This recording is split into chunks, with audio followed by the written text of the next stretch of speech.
Well, welcome everyone to this breakout for parents and allies. 3 things every parent needs to process. My name's Amy, and I'm joined by my friend Debbie, and our bios are online. So I'm not going to waste time talking about us because this next hour is for you guys. So we're just literally going to jump right in, and I'm going to kick it to Debbie because she's going to give you some instructions on this first little fun exercise. We want to hear from you as far as who you are. Go ahead, Deb. Okay, so what you're going to need to do, it's really easy, is to go on your phone and go to mentimeter.com in your internet browser. And at the top of the page, when you've gone to mentimeter.com, there will be a place for you to enter a code.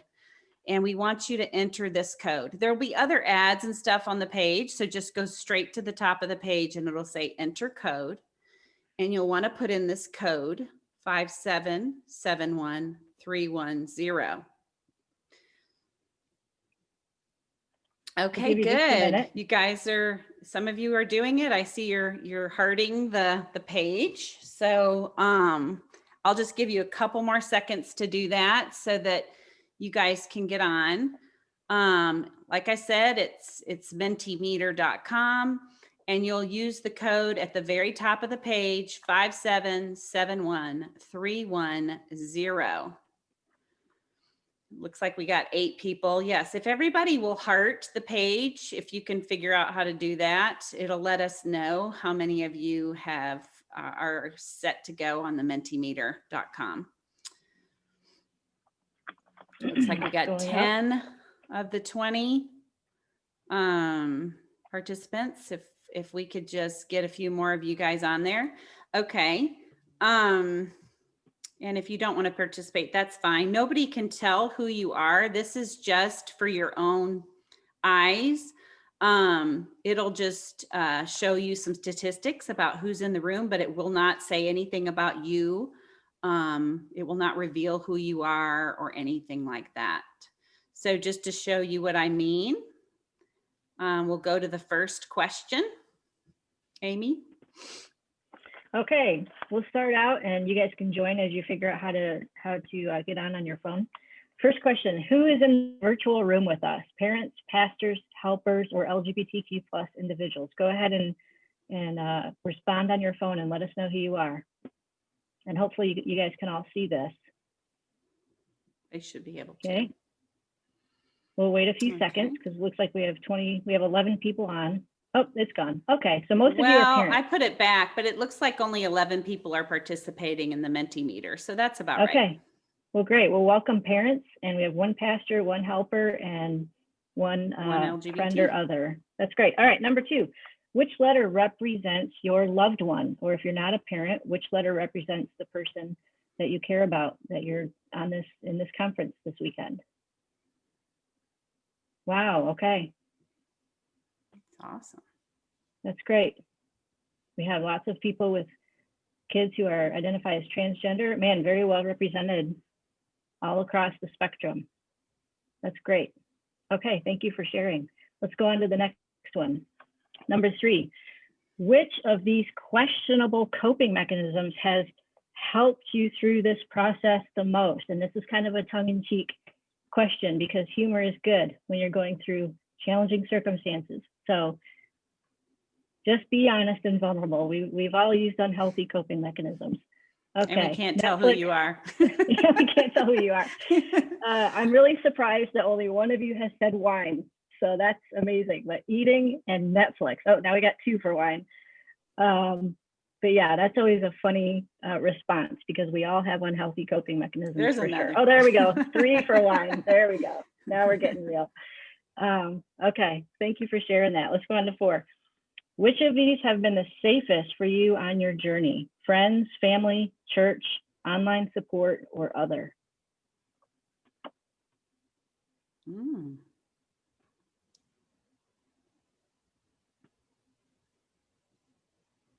Great. It just makes me so sad when nobody is in the church category there. Yeah, that's why these questions are so telling. A lot of friends have been safe, and online support. Well, one parent said church has been good for her too. Okay. All right, we're going to keep it moving. If you are grieving right now, what stage of grief are you in currently that you know of? Denial, anger, bargaining, depression, or acceptance? We're going to talk more about this later. Wow, we have 7 people who are in the acceptance phase. That's great. 1 is in the anger phase. That's very normal. Can't get to acceptance without going through anger. So you're on your way.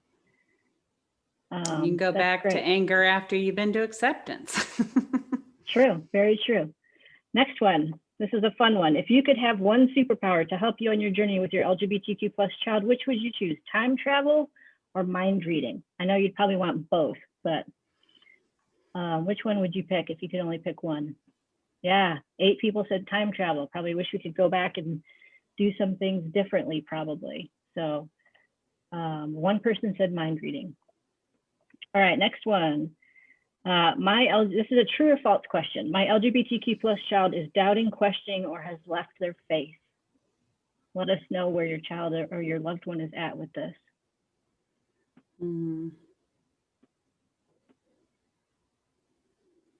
Questioning and has left the faith, 4 apiece. 1 is doing great. Thank goodness for that one that's doing great. But it's very common for LGBT individuals to question and doubt and leave the faith. So we're going to talk about that later too. All right, last one. If you could push a button that made your LGBTQ+ child straight or cisgender, would you push it? Let us know what your answer is to that. Wow, all 8 said no, I would not push it. 1 says yes, I'll give it a few more seconds. That's really phenomenal. Most parents I talked to said, yes, I'd push it in a heartbeat. So that kind of aligns with the acceptance phase of grief that a lot of these parents are in. So thank you for sharing on our little exercise. I hope that was fun for you. It just helps us to know who you are and who's watching. All right, I'm gonna kind of kick it off. We're gonna cover 3 topics that we have found through our years of doing ministry with parents of LGBTQ kids. 3 topics that are very, very important and crucial for you guys to continue to pursue, your goal of loving your LGBTQ child well. And the first topic is safety. We want you guys to be a safe person in your child's life. So we're just gonna talk about that for a few minutes. So slide 1 says, being a safe person in a relationship guarantees the best chance at emotional connection. As a parent, as a loved one, you want an emotional connection with your loved one or your child. And so all the work that you're going to continue to do in the future to maintain this relationship with your child will be on this foundation of safety and being a safe person for your child or for your loved one. So this takes a lot of self-awareness because most people think they're safe. And so we're going to show you an exercise later that will help you determine and become even more self-aware of, am I really a safe person, or can I become safer in certain areas? Next slide. Without safety in relationships, all the work we do on anything else is a complete waste of time. And that sounds extreme, but it's true. It's the foundation. Like I said, safety is the foundation for all the future and current work that you're doing with your child. If you don't have safety, then the whole thing can crumble. And we don't want that to happen for you or your child. Number 3, safety may require us to filter ourselves and deal with our emotional baggage. I mean, when your child comes out to you, it can trigger a very, large amount of emotion. It can trigger baggage that you may not even have known that you were carrying from your past. And so this will require us to filter. Safe people learn how to filter. And so that will be something that will be very important to be a safe person. The next slide, we're just gonna draw a difference between what characterizes unsafe people versus safe people. And these might sound obvious on paper, but when you actually try to live these out in communication and conversations and doing life with your loved ones, this becomes challenging, or it can become challenging. So the first one, unsafe people react in anger versus safe people who practice self-control. So using a filter with your emotions is really important. Number 2, unsafe people avoid issues versus safe people who address issues. I come from a family that likes to sweep things under the rug. They like to avoid issues, and that's not safe behavior. Safe people address issues even when it's challenging. Number 3, unsafe people shut down when it gets difficult or challenging or uncomfortable versus safe people who stay engaged even when it's uncomfortable and challenging. So having discipline to resist the temptation to pull away and instead stay engaged with the difficult situation. 2 more, unsafe people criticize feelings versus safe people who express empathy. I would say that one of probably arguably the number one most important characteristic of safe people is their ability to express empathy, even in the midst of disagreement. So that will definitely be something that you will be able to work on, and it'll be very important in your relationship with your child. And then the last one, unsafe people speak in sarcasm. It's a coping mechanism, and it's unhealthy. It's a protection of you versus safe people that speak words of life and keep it out of the realm of sarcasm. So those are just a few characteristics to think about as far as, are you guilty of any of these? Are there things that you can work on with this with the goal of being the safest person, the safest parent you can for your child? Okay, I'm going to kick it over to Debbie to continue a few more thoughts about safety here. So thank you, Amy. And those are some great ways for us to assess whether we are safe or unsafe people. But like Amy said, we have a resource in the resource section of the WOVA app or the WOVA section that's called a safety checklist, where you can do that in your own time to really find out if you are truly a safe person. And a lot of times people get a loved one to help them fill that out, because a lot of times our loved ones know whether we're safe or not better than we do. So take some time when you can to fill that out. So many of you might think that you're safe people, and we decided to take it one step further and try to find out from our loved ones. So Amy and I lead or have led a group called Parent Connect in Atlanta here. And it's a group of parents that have LGBTQ plus kids. And we did a topic one night, because we go over different topics throughout the year. And we did a topic on safety, and we did a survey of our kids, and we asked them, 4 or 5 questions. And we thought we would share with you some of the answers they put, because they were so powerful to us. And we thought you might want to know what maybe your son or daughter or friend, I know we have some pastors and some also LGBT individuals in here as well, what they might have put. So the very first question we asked them was, what is one thing one or both of your parents does that allows you to feel safe to open up to them emotionally? And we only took about 2 of the responses that were our favorites. But the very first response that we liked was, when they remind me that nothing I can do will stop them from loving me. And then another person put, having the assurance that I'm loved regardless of how my experience as an LGBTQ plus individual might differ from their expectations, personal views, or hopes that they had for me. What we saw with this question is person after person after person put something about love. They wanted to feel love from their parents. And so we equated from this that safety equals love. If you want to be a safe person for your son or daughter or non-binary child, then you need to show them love. The next question that we asked them was, what is one thing one or both of your parents does that causes you to feel unsafe to open up to them? And one person put, they love the sin, love the sinner, hate the sin. I'm sure many of you have heard that. Where my sin is something completely out of my control. I feel like they see me as something broken. Another person put, avoiding any topic or subject involving my partner, even when it's something mundane. So these are things that made these individuals feel like their parents were unsafe. And we had many more, but those just stood out to us. The next question we ask them is, what is one thing one or both of your parents could do to be safer for you in the relationship? One person put, candid, honest conversation. If you have a concern or question, then talk to me. If you're crossing a line, I'll let you know. Making me feel out of place with you just makes me feel distant and alone. And we know that aloneness is a big problem. Loneliness is a big problem with everyone, really, but especially the LGBTQ plus community. Another person put, make it apparent that I am loved for who I am, not despite who I am. That one is really powerful.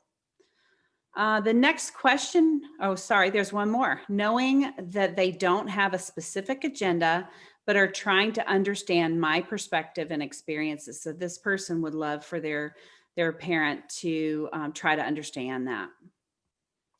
The next question we ask them, is there anything else you would like to tell us when it comes to how we can be safe people for one another? First person put, being unconditionally loving and accepting goes a long way. We saw that loving thing all throughout. Judgment and shame is what is feared our whole life. It's probably best to be aware of this as possible. Shame is one of the greatest things that the LGBTQ plus community experiences. I'm a counselor, and when asking a fellow counselor that works a lot with LGBTQ plus individuals, what is one thing that they see differently with the LGBTQ plus community and the other communities? And they said, by far, shame. Shame comes up all the time. The last question we asked, I think, is, do you have any words of encouragement for parents as they navigate this journey of becoming a safer person for their LGBTQ plus kids like you? They put, I know it's hard. I've had a lot more time to wrestle with the issue than you. There's a learning curve, a coming out process for both kids and parents. But if there's love and listening and not always having to have an answer or a prescription to a problem, then things can get better and everyone learns to love each other better. Another person put, if you're struggling to accept and digest your child's sexuality, please know you are not misunderstood and your stance is not ignored. If you are reading this, you have already put yourself in a position to be a safer person for your kid. Another person put, that is way more than so many others can bring themselves to do, or I guess that's an extension to the last one. So thank you for seeking education. Thank you for doing the hard thing and working through this journey. And the last person put, asking questions, being open to talk and listening makes me feel loved and supported. Even if your child doesn't seem to appreciate it, we do. It may be different for us to verbalize appreciation for the support due to pain or shame. So those are just a few things that the kids said that really helped us understand whether we are safe people for them or not. The last thing I want to say is not only do we need to be safe people for our kids, but we need to surround ourselves with safe people. You're going to find through this journey, if you haven't already, that you're going to lose friends over this, more than likely. And there's going to be people that are not necessarily safe to be around your kids. So we highly recommend you have an inner circle of people that you can go to for compassion, and they'll give you their presence without shame and judgment. And then just ask yourself, who needs to be around my kids? So this is a summary of what Amy and I have said. Love unconditionally, focus on the areas of improvement on that assessment that's in the resource guide, focus on the words of the kids, and surround yourself and kids with safe people. So Amy, you want to take it from here on the second thing we want to process? Yeah, thanks, Debbie. So the second topic that we think is vitally important that virtually all parents of LGBTQ kids have to process through, specifically tied to their child's journey, is grief.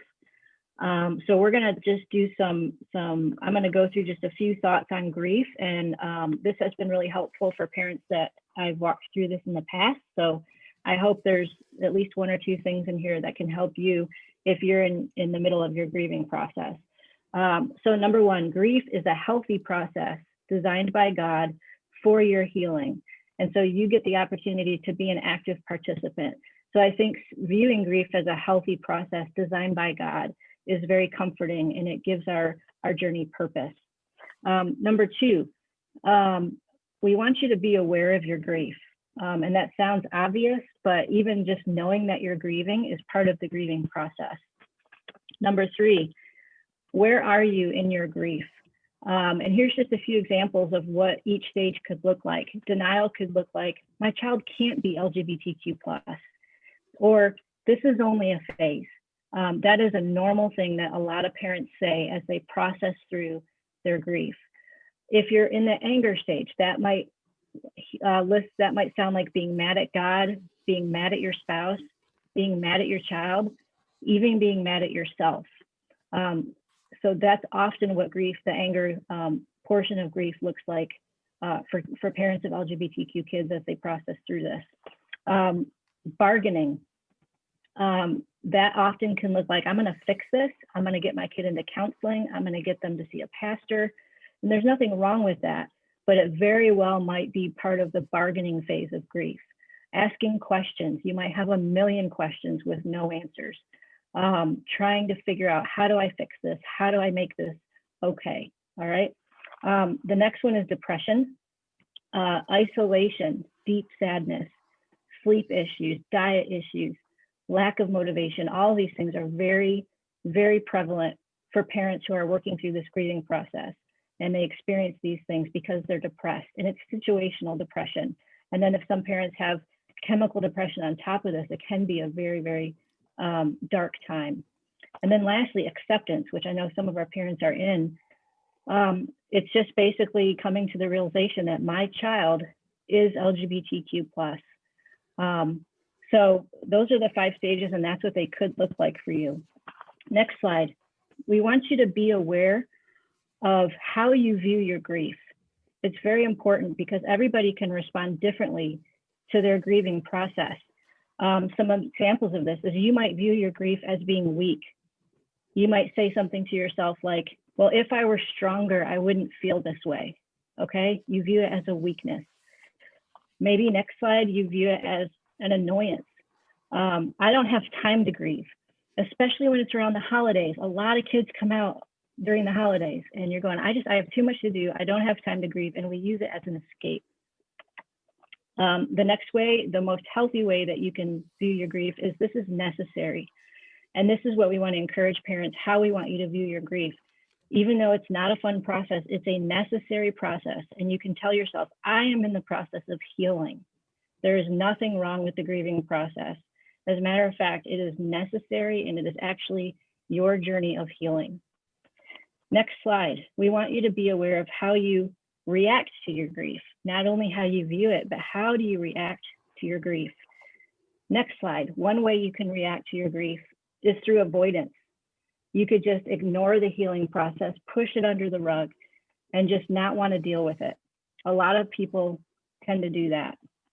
Or you could deal with it through frustration, which actually works against the healing process and can get you stuck in the healing process. If you're just constantly frustrated that you even are in this position, frustrated at yourself that you're not moving quick enough through this process, actually works against the process. What we want to encourage you, how to react to your grief in the most healthy way, is acceptance of the process. Embrace the healing process. It's hard to embrace because it's so difficult. But the more that you can embrace this grieving process, the easier you will go through it to get to that ultimate goal of acceptance. Okay, and then last one, acceptance, embracing the healing process.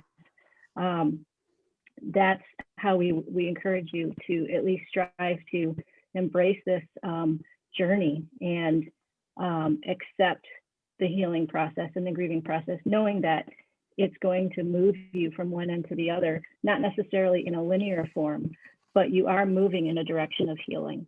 Okay. The next thing we just want to share briefly is that your grief is very unique. So you need unique support.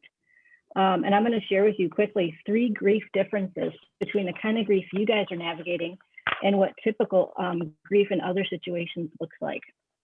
So number 1, you guys, especially parents, are often isolated in your grief. There's no one sending you a card. There's no one baking you a casserole or setting up a meal train online. You know, there's no one coming over to your house unless you've invited them. Number one, because usually parents don't tell people when this happens. And then, you know, especially in the church, this can make small group members and friends in church very uncomfortable. So just recognizing that you are much more isolated often in your grief than other people who are grieving for different reasons. Number two, you must protect your child from your grief. Most forms of grief, they don't have to do this, but because your grief is directly related to the personhood and the identity of your child, you really do need to protect your child as much as you can from your own working through your grief, because your child could internalize that as rejection or just as feelings of negativity towards them when we know that's not true. Okay, so that's a tall order for someone in the middle of grief, but finding safe other people that you can process your grief with is very important. And then lastly, in your grief, you may never know the how. With other forms of grief, the answer to the how is usually obvious. But for you, you know, how did this happen? How did my child become, or you know, were they born this way? Were they not born this way? Was this environment? Was this abuse? You know, there's all these questions. You may never know the how to your grief. And so that's something that is very unique to your grieving process, that fortunately you can work through it without having that answer. Just being aware that you're not going to probably get that answer fully can help you work through it and give it to God and let it go. So that's important. Lastly, I want to just quickly share with you guys the two different kinds of guilt, because all parents struggle with guilt, parents of LGBT kids. There's true guilt and false guilt. So let me tell you what true guilt is first. True guilt are those words and actions for which we are responsible and can offer an apology to our child. Okay, so that is true guilt. I messed up in the past. I inadvertently said things while he or she was in the closet. I didn't know it was hurtful. You now have the opportunity to own that and go back because you actually were culpable for those things. False guilt, on the other hand, is things for which we blame ourselves but are not responsible. Okay, you know, you may blame yourself that your child is LGBTQ. That is false guilt. You are not responsible for making your child LGBTQ plus. So knowing the difference, going through your story, analyzing your guilt, and putting what you feel guilty about into those two categories can then help you process it in a healthy way. And you process these differently. True guilt, you apologize and you ask for forgiveness. And that is kind of a no-brainer, but that is for the true guilt. You just apologize to your child, to your spouse, to whoever you have that guilt, and ask for forgiveness. False guilt, you recognize it and you release it. You recognize what you're feeling false guilt for, and you release it and acknowledge that that's not really something that I need to own. Okay, so I hope that helps you process through your guilt. Lastly, I just wanted to share this verse that's been very comforting for many parents of LGBTQ kids, especially Psalm 34:18. You guys probably have heard this before. The Lord is close to the brokenhearted and saves those who are crushed in spirit. And that's a promise. So as you process through your own personal grieving journey, I hope some of these truths help you and are encouraging to you if you are feeling the effects of the grieving process right now in your life. All right, Debbie, I'm going to kick it to you for our third topic. So we saw from the Mentimeter that many of you have kids that are questioning their faith or have walked away from their faith. And so we believe one of the most important thing a parent needs to process is faith, whether that be the faith of your child or whether that be your faith. Both can be shaken by the reality of your son or daughter or non-binary child being LGBTQ plus. According to Andrew Marin in his book, Us versus Us, there are some statistics in there that are really, really helpful. Some of you have read it. If you haven't, it's a great book to read. talks about how 86% of LGBTQ plus people were raised in a faith community. What's more shocking about that is that 54% of those individuals, after they turn 18, leave the faith community. And that is more than double the average. And so that is pretty alarming to us. Of course, those of us that have had this happen, myself included, it is very difficult to process that. And we want to try to control it and figure it out. So today we're going to talk about, just for a few minutes, what we can do about this and what we can't do about this. I think it's important to know that that is a reality as well. Unfortunately, the reason that this 54% gave for why they left the faith community is they had a negative personal experience. So they're leaving their faith because of a negative personal experience. So oftentimes they might blame God for that negative personal experience. They might think that he doesn't exist. They might think that if he does exist, he's not good. Because maybe they prayed for God to take away their sexual attraction. Maybe they prayed for God to change their gender identity, and that prayer went unanswered.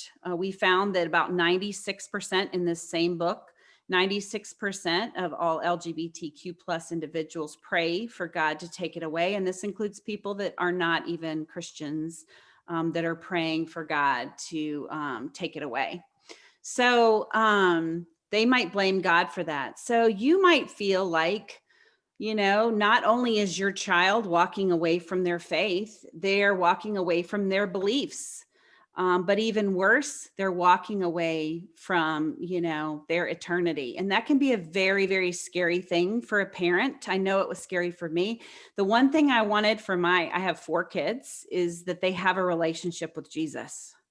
And so when my son Noah, who is gay, shared with me that he didn't think he believed in God anymore, and that he didn't know if God existed, that was harder for me to process than him coming out. And that was pretty tough for me. But him telling me that about his relationship with God or his belief in God really, really shook me to the core. So often when we hear this news, we want to try to control it. We want to try to fix it. And what the problem is when they're young, we have an awful lot of control over their lives. But as they get older, you learn very quickly that all you have left is influence. And influence can be earned for sure, but it's earned very, very slowly. And, but the problem is it is lost very, very, very quickly. So with one wrong move. So we want to earn that influence and we don't want to lose it. And the way we do that is, like Amy said, by becoming safe people for our kids. One of the ways we can be safe people is to actually allow them to walk away from their faith and have a chance to come back to a faith of their own. This is probably one of the most difficult things for you to do, but it's the most effective. All of the other things that we try to do are not effective in trying to bring our kids back to faith, because they're already resisting it. And so they've already had that negative personal experience. Maybe they were rejected. Maybe they don't belong. Maybe they didn't feel loved. And so they're already, having trouble. And so us trying to talk them into it is not going to necessarily be able to be done. The good news is that 76% of them are willing to return to a faith community if the right thing happens. And that is compared to 9% of the average Americans. So that's a pretty big number.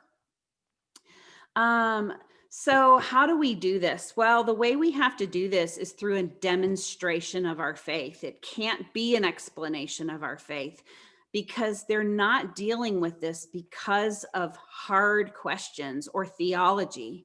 They're dealing with this because of hard experiences. So our demonstration of our faith better be better than our explanation of faith. I want to go over that again because it's such an important truth. Your demonstration of faith better be better than your explanation of faith. You can't logic someone into something they emotioned their way out of by using intellectual questions or theology, like I said, or reasoning. They have to heal from these hard experiences and not be logicked into something like that. We're not competing with tough questions, but rather tough experiences. So there's this book called I Once Was Lost, and it talks about people that become Christians and the 5 thresholds that they go through, or doorways that they go through on their way to becoming a Christian. And I found this super interesting. It's not anything that you can control or cause to happen to these individuals. They just observed, what are the 5 doorways a person goes through on their journey to becoming a Christian? And the very first one was trusting a Christian. And so what's interesting about this is, and that's just stage 1. What's interesting about this is many of our kids don't trust a Christian because of that bad personal experience that they had. So the very first thing we can do is be that person, that Christian, if you are a Christian, that they can trust. And Paul gives us an idea of how we can do this in Galatians 5:6, when he says, the only thing that counts is faith expressing itself through love. The only thing that counts is faith expressing itself through love. So basically, our demonstration of faith is, once again, love. Our demonstration of faith better be better than our explanation of faith, our love. Do we live out love? I wanted to tell you a quick story. I think I've got some time here to tell my story. Just checking, because we have new times now that we started late. I went to my first Pride parade in probably about 5 years ago now. My son came out 7 years ago, so it was about 2 years in. And you got to realize, before this parade, I thought the Pride parade was probably this, I'm so embarrassed to say it, but one of the most disgusting displays of people trying to shove their agenda in our face, half-dressed people, doing all the things that I thought that they did, which a lot of it is still the same, but it's okay. And I had this idea, because my son's gay, I'm speaking from the perspective of gay here, that a gay person wanted to shove their agenda in their face, that they were loud, that they were disgusting, I'm embarrassed to admit, until my son, who is the most compliant, loving, quiet, introverted, people-pleasing child, came out to me. So I wanted to go to the Pride parade because I thought, if I was wrong about so many things and all my paradigms were shattered about what a gay person looks like, then maybe I was wrong about some other things as well. So it just so happened that nobody could come with me to the Pride parade because of schedules and different things. So I was determined, and I went to the parade by myself. And we live here in Atlanta, so it is a huge, huge parade. And so I was walking up off of the MARTA, which is our transportation system, up to the parade, and Westboro Baptist Church was literally right there, screaming hate through their megaphones. And the parade was happening, and I just was overwhelmed with so much emotion when I saw the different people in the parade, and I saw my son. He wasn't there, but symbolically, my son, and the half-dressed individuals on the floats and different things. And I just burst into tears. And all I can say is, what I burst into tears over was not because I was upset. It was because of the love that I felt for the individuals in the parade. It just overwhelmed me so much that I could not contain myself. And fortunately, a friend of mine who is gay as well happened to be at the parade and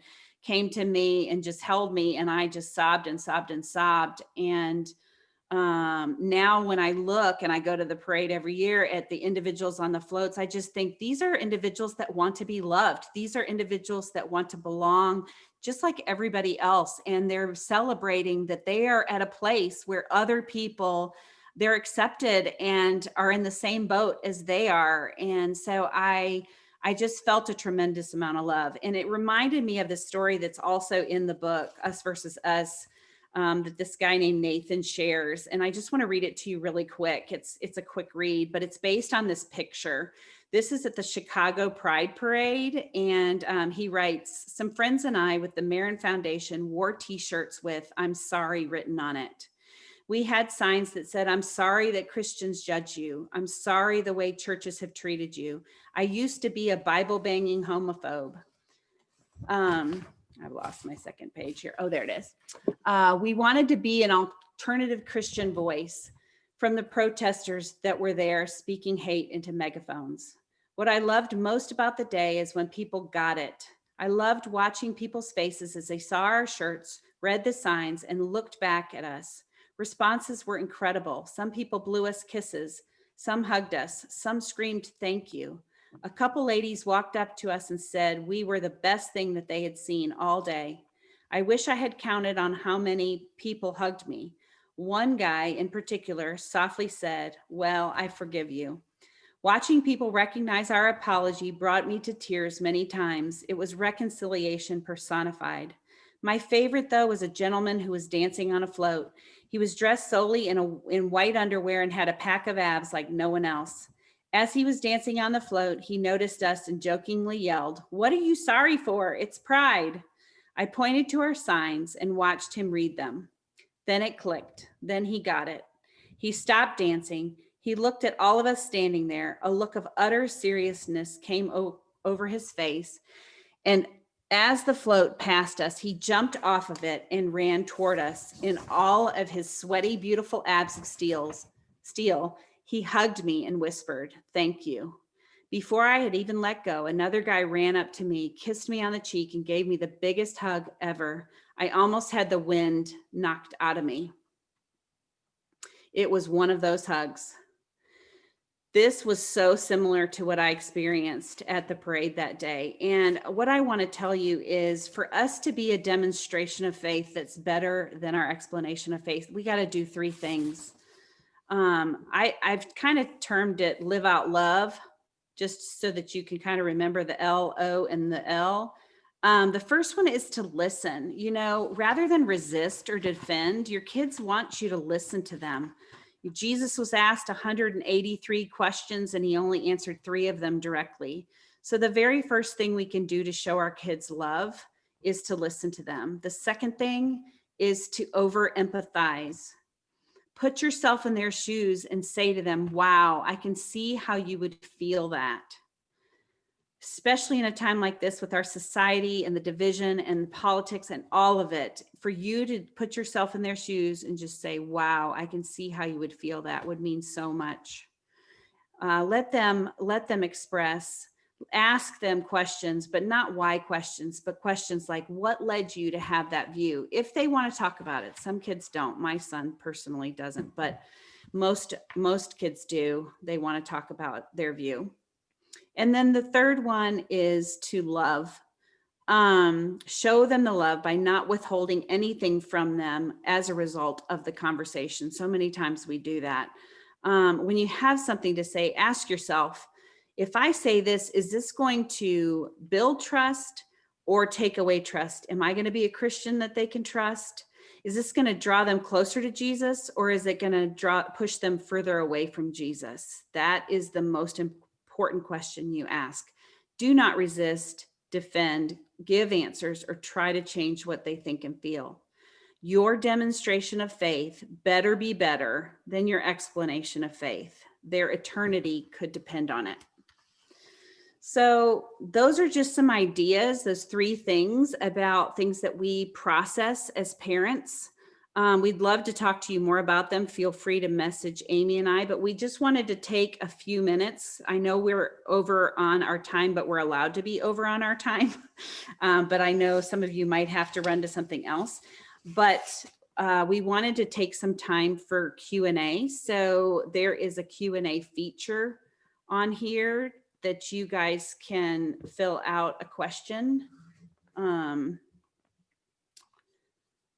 be able to ask us. Yeah, and I will say we've already gotten a couple Q&As that I've answered privately, and I've directed one of them to your email to have a follow-up conversation, which is great. Okay. So yeah, so it's been fairly active, but if anybody has any other questions that you'd like to ask, we are not the end all be all, but we would love to be as helpful as possible. And if there's no questions, then you can go to your next breakout or have lunch or whatever you want to do, but we'll just wait a few minutes and see if any questions come in. And Amy, I don't see those, so if you just let us know, that'd be great.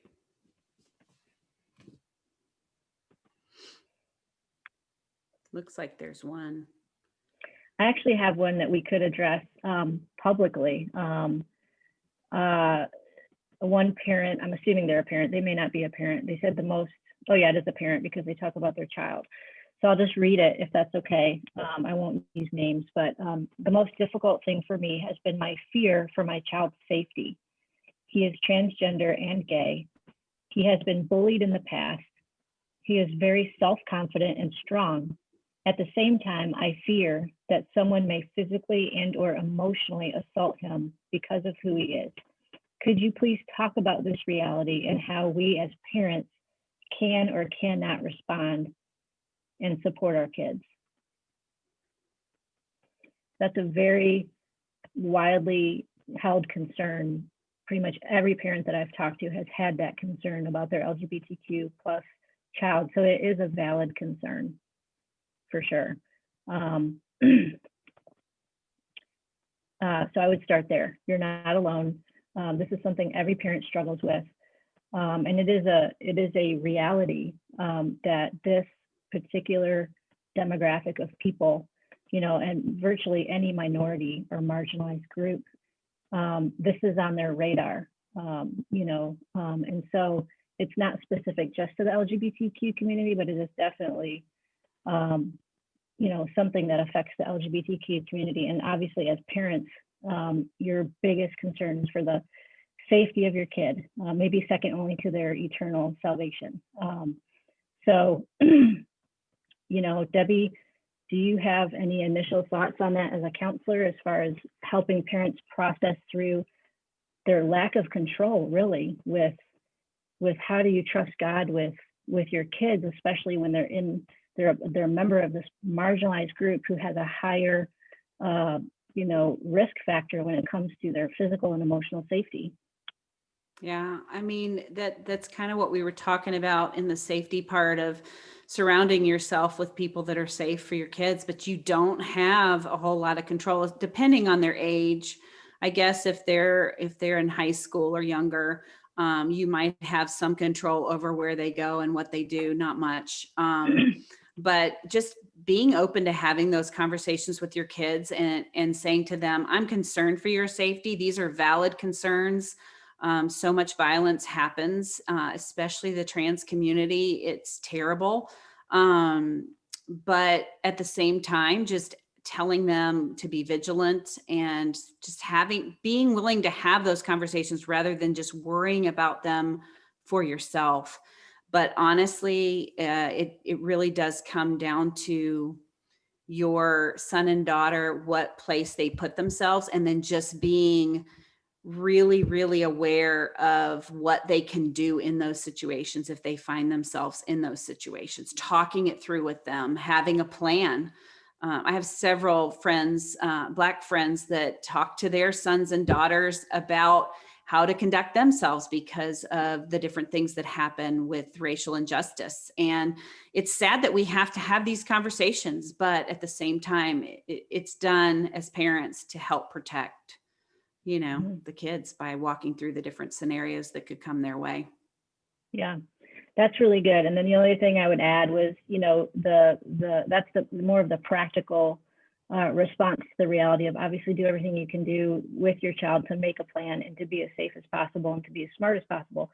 The more spiritual psychological side of it, as especially as Jesus followers, to give our child to God every day, to say ultimately we don't have control in every situation or in hardly any situations.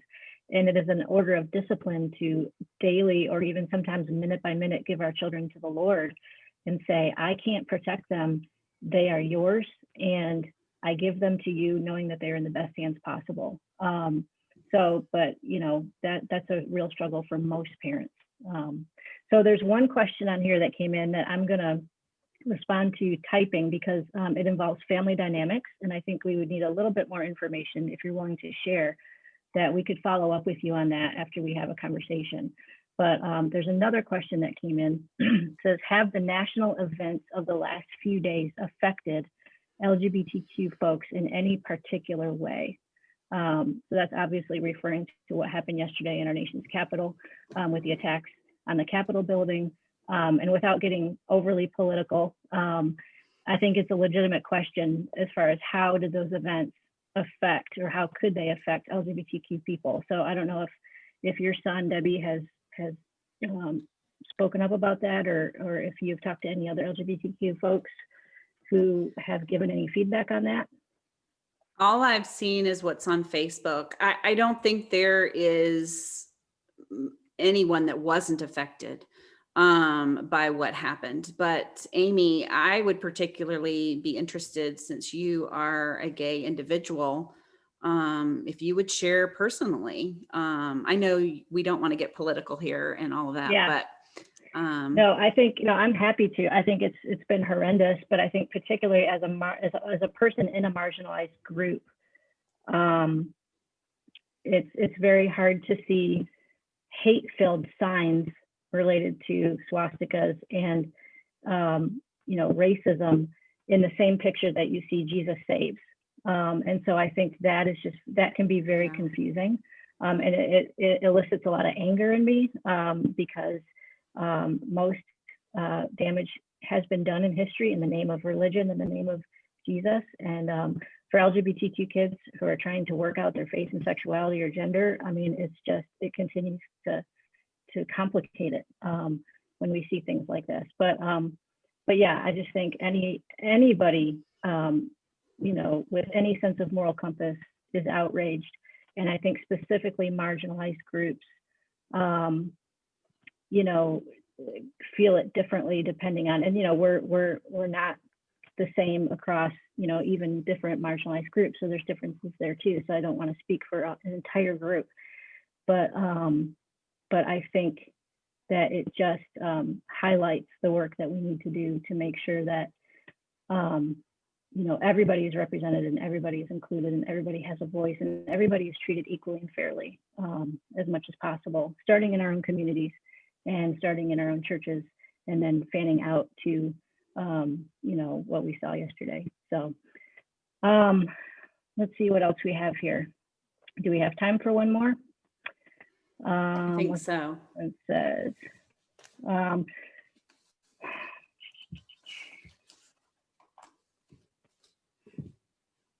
okay, this is asking for resources. So we can probably do that one offline as well. So I'll respond to these and we can follow up with them offline. Let's see. Curious about how your Parent Connect group is structured. Debbie, do you want to answer that while I respond to these? Sure. So we have several groups that meet once a month in a home. Well, right now over Zoom, most of it's in Zoom. Some of it we're doing a hybrid. And then once a quarter, we all come together at our main campus. We have a church that has about 8 campuses. And so we all come together at one of the campuses and hear from a speaker. We got to hear from Mama Tammy in October, and that was so much fun. She was from the show Queer Eye, if you're not familiar. It's a great episode about the church and the LGBT community. And so we meet once a month as groups and once a quarter in homes, and we cover a topic that's in our conversation guide. It might be grief, like we talked about today, safety, giving up your rights as parents. It might be about acceptance. It could be about all different kinds of things, anger, grace, your purpose, and all of this. Parent Connect's two goals is to love your kid well and to find out where God has you on the journey. So anything that has to do with that, we'll sometimes talk about theology, but it's not for us to tell people what their theology should be, but to seek a journey in what their theology is going to be. And we see parents that just go from really having a hard time when they come in to really doing well, and becoming leaders themselves. So that's kind of how it's structured. Cool. Yep, I think, let's see, I responded to those other questions, so you guys should get my answers there. Yeah, it looks like that's all the questions we have for right now. So great questions, everybody. If there's any more, we'll just wait about 30 more seconds, see if any more come in, but if not, we will do our benediction that we've been planning for like a month. Are you ready for it, Debbie? Our benediction? Yes, I'm ready for it. I don't know what it is, but I'm ready for it. There is no benediction. It's gonna be like, see ya. You can message us as well. If I can figure out how to answer the messages, some people have already messaged me and I've got to figure out how to answer the messages. Yeah. So let's see, we've got one. Let's see.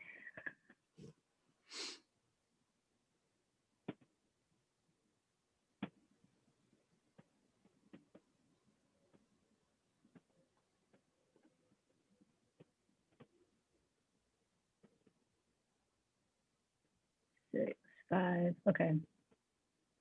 Open, oh, here we go.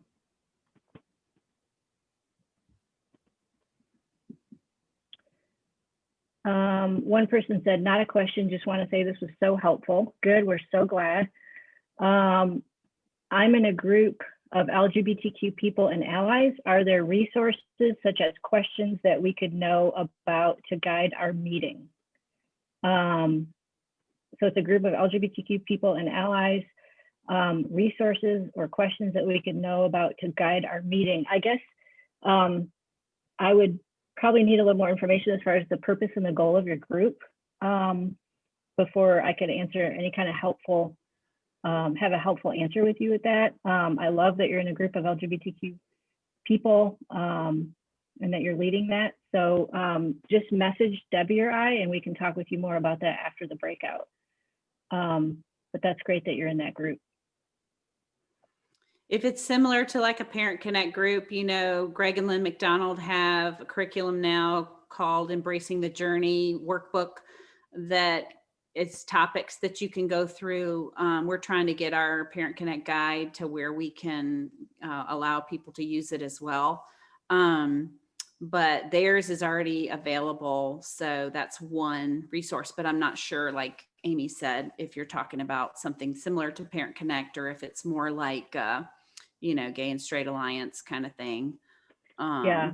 If you want to do a study that's story based, you may have heard of this, but BT Harmon has a blog called Blue Babies Pink, and he's got 44 blog posts. You could work through that with your small group. If it's a group of LGBTQ individuals and allies, that would probably be a wealth of content that you guys could talk about. That would last quite a while, so you wouldn't have to come up with anything else for like at least a couple months. But it's really good. It's really, really good. It's basically his coming out story in 44 blogs. And that has been super helpful for LGBTQ plus people and their parents and allies alike. So I would definitely check that out if you haven't already done that, and potentially use that as a study guide type thing. And both of those resources, Embracing the Journey as well as BT Harmon, are safe for, side B or side A, wherever you fall, whether you're affirming or not. And the name again is Blue Babies Pink is the name of the blog, and it's by B.T. Harmon. If you wanted me to repeat it. And the book is Embracing the Journey. It's a workbook. They have a book and a workbook. I was referring to the workbook.